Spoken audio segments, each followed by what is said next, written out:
Good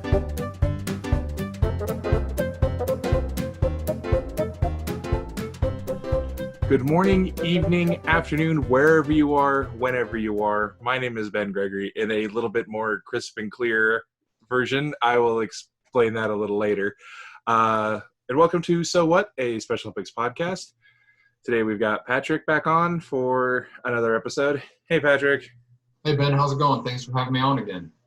Oh, I figured since we keep having these Monday meetings, I figured, you know what, I'm going to turn one of these into an episode. And here we are. Let's go for it. So, well, we got a couple cool things we're going to talk about today. We're definitely going to be mentioning the Special Olympics Washington / Micosoft Forza Motorsports East gaming thing that they're putting on. And then we got a couple other things we're going to talk about as well. So would you mind going through a little bit of what the event is actually? Yeah, so it all happened pretty quickly. About a little over a month ago, the CEO of Special Olympics Washington reached out to our CEO, Jeff Moeller, and basically said, hey, Microsoft wants to host a Forza racing tournament for us, and would you guys like to be a part of it? And so we said, yeah, the topic of esports had kind of, been broached a little bit, especially given the whole pandemic. That's one of the few ways that athletes can stay connected right now is in an online space. So we kind of said, yeah, let's see what it's about. And so Special Olympics Washington is co-hosting this event with Microsoft. Microsoft are the makers of Xbox, which is the platform that this tournament will be hosted on.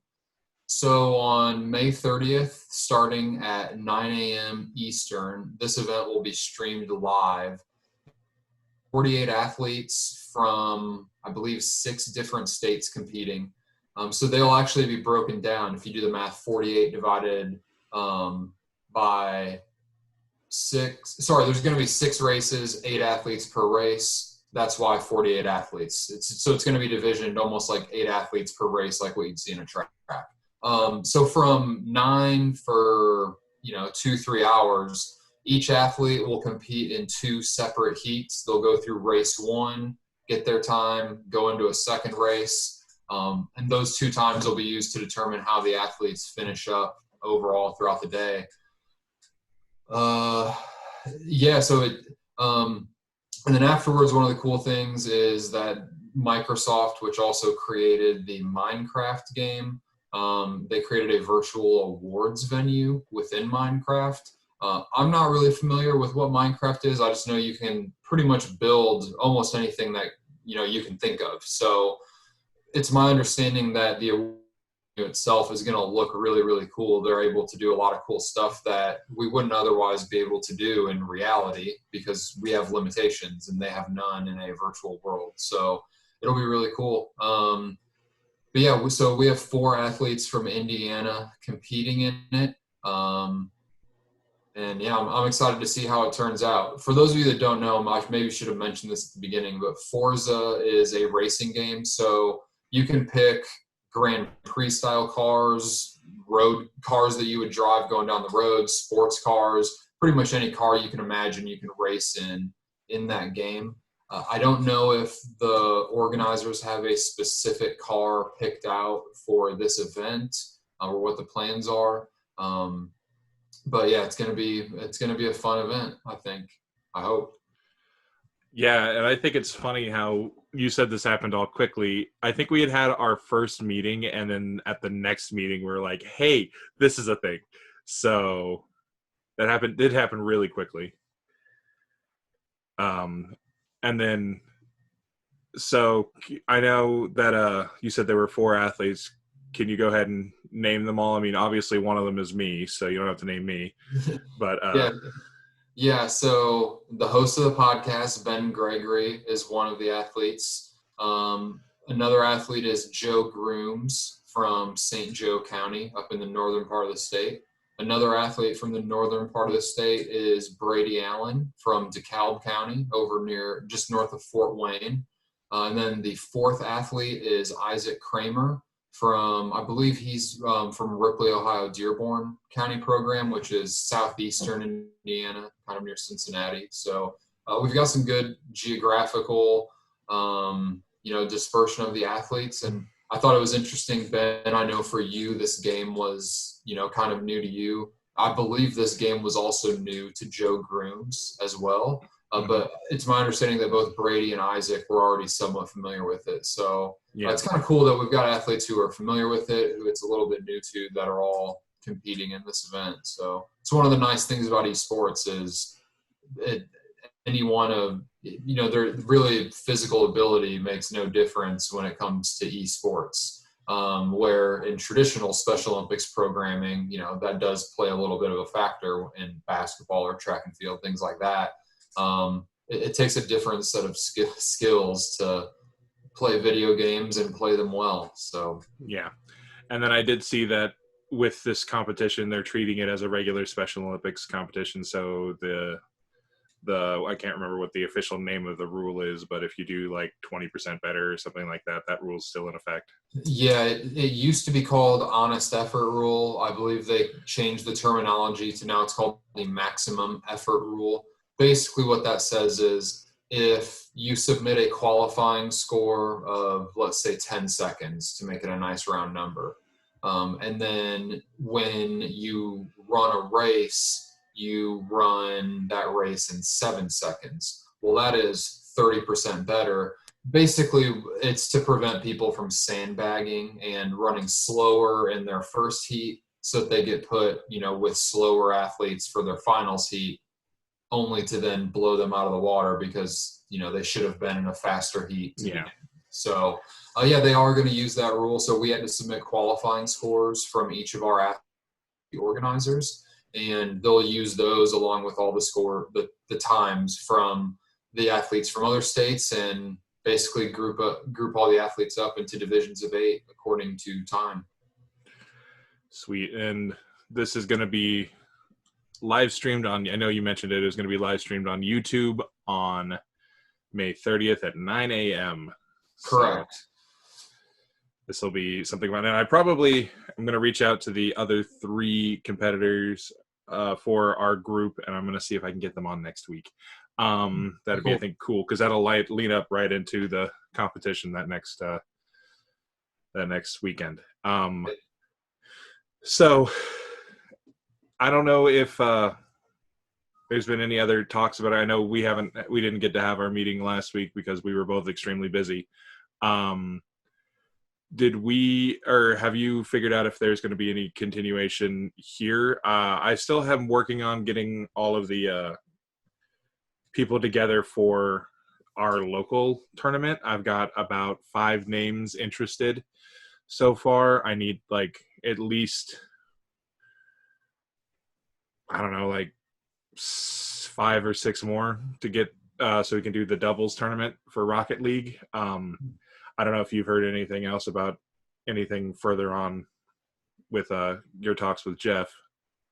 You mean just in terms of esports or e-gaming? If we might do something like what Washington is doing, and then when we talk about what Minnesota is doing, if something like that. Yeah, so I think it's important to note that all of this is really new, not just to us, but also to Washington and Minnesota when we talk about their events. So I don't know that Washington has done much else other than this event. They're really fortunate that Micosoft is based in Seattle. So, if it weren't for that, I don't know that they would, I don't know that they would necessarily be hosting something like this. Mm-hmm. I think that Micosoft is really, the group making it go, and Washington is helping spread the word to other states and kind of bringing the athletes into the mix. But a lot of the logistics and technical aspects are probably being handled by Micosoft for this. The event with Minnesota is the same way. This is something that's really new. They haven't really done anything before. We're all just kind of helping each other out and broaching the subject and seeing, okay, what works, what doesn't work, what do we need to improve on, those kind of things. I think, for me, I understand the sports world perfectly fine. That's what my background is. virtual sports is kind of new to everyone in Special Olympics because we're used to doing things, you know, in the real world. So it takes a different type of technical knowledge. There's a lot of other, you know, logistical components that go into an esports tournament as opposed to hosting a basketball tournament, you know, at a local high school or venue. So, you know, that said, I haven't necessarily talked more with Jeff. I know, you know, we want things to start at the grassroots level and build from there. So from the state perspective, there's a real groundswell of support, you know, from kind of multiple areas and a good number of athletes.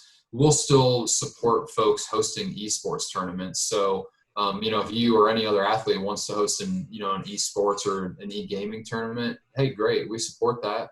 If you put the details together, let me know, and I'm happy to help spread the word for you. I just think until we reach a certain point, we don't necessarily want to say that it's a, you know, state level event or like activity, if that makes sense. So another kind of going that route too is we want to give as much of the power as we can in decision making to athletes. And so I know, like, you're working with a group of athletes in terms of putting your own kind of tournament together to help see what works, what doesn't. And we can take that, get your guys' feedback and what you thought went well, what you thought didn't go well. And then we can maybe take that learning experience and start doing something a little bit bigger and a little bit bigger, just kind of adding building blocks as we go through the process. So I think this is something that probably won't cross Jeff's plate again for a little bit down the road until it kind of grows organically a little bit. I think that's what he would like to see happen, as opposed to us from the state office saying, hey, let's do this. Again, and another aspect of it is, as you know, health and fitness right now is a big trend. So we have to make sure that we're balancing, making sure that our athletes stay fit and healthy and are getting their physical activity, while also understanding that the world is a little bit different now and technology allows us to do things that, you know, we may not ordinarily be able to do in terms of communicating with other people and socializing, things like that. So I think it's also important to make sure we strike that balance as we continue on through the process. Right. And I know we mentioned it a couple times, but we were also invited to help participate in Minnesota's event. Mm-hmm. And they're doing a little bit bigger, I think. A little bit, yeah. Do you want to talk about what they've sent you for that? Sure. So this was another thing that it kind of just fell into our laps a little bit. So every other week, Special Olympics North America has a call with all the sports staff from all over the states, and then Canada, the Caribbean, etc. But basically all the North America programs. And so we were talking about something, and I got connected with someone from Minnesota, and we actually had a separate meeting to talk about the Unified Golf Tour. And just as we were talking about, hey, what do you do in your state? You know, that's cool. What do I do? And sharing ideas, he started mentioning how they're kind of doing some esports stuff. And I mentioned that, hey, that's cool. We've got a couple athletes doing this thing with, you know, Washington on Forza, and what are you guys doing? And so he starts telling me about this NBA 2K20 online league that they have. So, you know, I think a lot of people, when they think of esports, they think of a bracketed tournament, kind of like, you know, the NCAA college tournament or the NBA playoffs, something similar to that. But through the NBA 2K20 game, there's a game mode that's called My League Online. So you can essentially say, you know, it's going to have this many teams and here's who's in control of each team. So what Minnesota's doing, is setting up a league where each athlete controls one team. So Ben, you might control the Indiana Pacers. I might control the Chicago Bulls. Someone else is controlling the Lakers, Celtics, et cetera, et cetera. So no one else can then control that team. It's one athlete per team. And so because there's 32 NBA teams, you can have a maximum of 32 people in this league. So we're awarded spots for 6 athletes. They'll be selected by the time you guys are listening to this podcast. Those athletes will have been selected.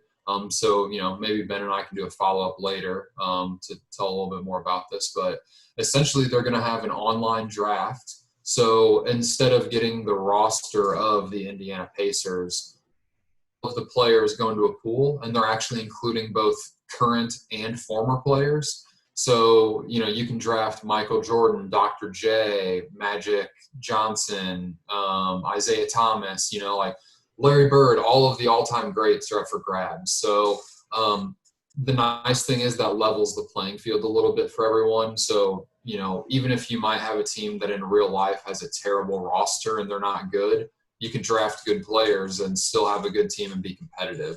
And then I believe they set up a modified length for the league. It's something like 25 to 30 games. They said it takes about complete.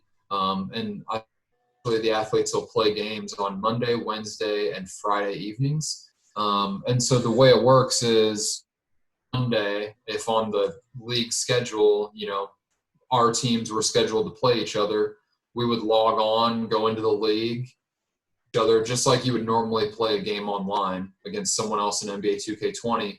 And then it actually keeps track of all the results and scores and all of that stuff for you. So they'll go through a regular season like that. There is a playoffs.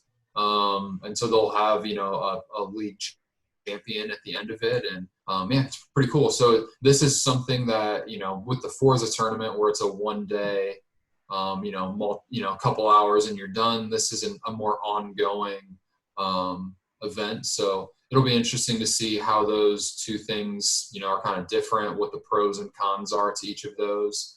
I think this will be really, really interesting for the athletes who, do end up choosing to do this or get selected to do this. That sounds, excuse me, that sounds actually really cool. I was wondering how all that worked because I've had seen the couple emails that you'd sent out, and it had said like drafted teams, and then everybody gets one team, and I was like, wait a second, how does this work? So getting to understand how this whole thing works. So say like I am the Pacers, but I could draft a team with like Michael Jordan and Victor Oladipo on the same team, which would be kind of cool now that I'm thinking about it. But ironically, right before you had even sent me anything about that, I was like, hey, we're thinking about doing this. I had actually just bought 2K20. So I've been rocking in the My Player thing, I was trying to get drafted by a team, and ironically, I actually got drafted by the Pacers. So nice. I try to go for the Pacers any chance I get, or any Indiana team with something like that is the best that I can. But that was actually kind of fun, just getting to hearing about that, and it was like, oh hey, I'm already ready to go if I can get to be a part of this one too.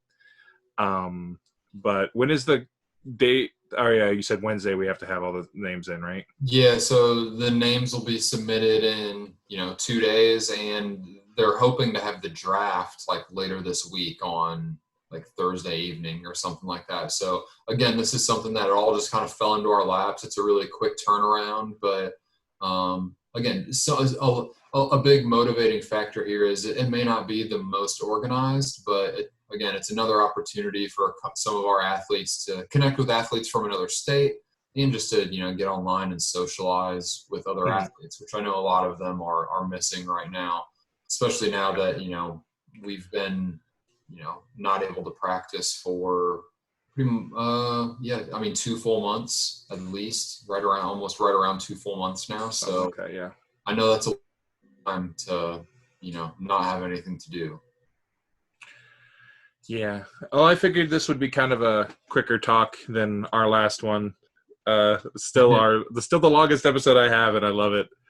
I just figured we'd go over some of the things that we've been talking about during our meetings, the event on the 30th, and then the one that just came up. If you have it, do you have anything else you'd like to add? No, not really, other than just, for those of you who are, still feeling the pain of quarantine because you might not have been able to get out of the house much lately, just hang in there. I'm fingers crossed. I'm hoping that we're nearing the end of this. I can't say one way or another because it's still up in the air for me too. I don't know how long I'm going to have to continue working from home, but just hang in there. This will all be over soon. And before you know it, we'll all be back together and hopefully be able to get back to some sense of normalcy. And yeah, I think it'll be much sweeter the day that happens. Having gone through all this, it'll be that much more fun and exciting once we are able to get back together. So yeah, hang in there, keep your head up, and like I said, we'll all be back together again soon. Alrighty, well, thank you again for having this quick little chat with me. We will definitely be hopefully getting everybody that was involved in the Forza tournament next week on here. If you want to be a part of that too, since you kind of helped put it all together, I will definitely appreciate that. Yeah, if you want me to be a part of it, I'd love to, but I think it'd be cooler for the athletes who are competing to get more of the spotlight. I'm just the one who kind of helps spread the word. I'd rather give them an opportunity to talk and have this experience. That works.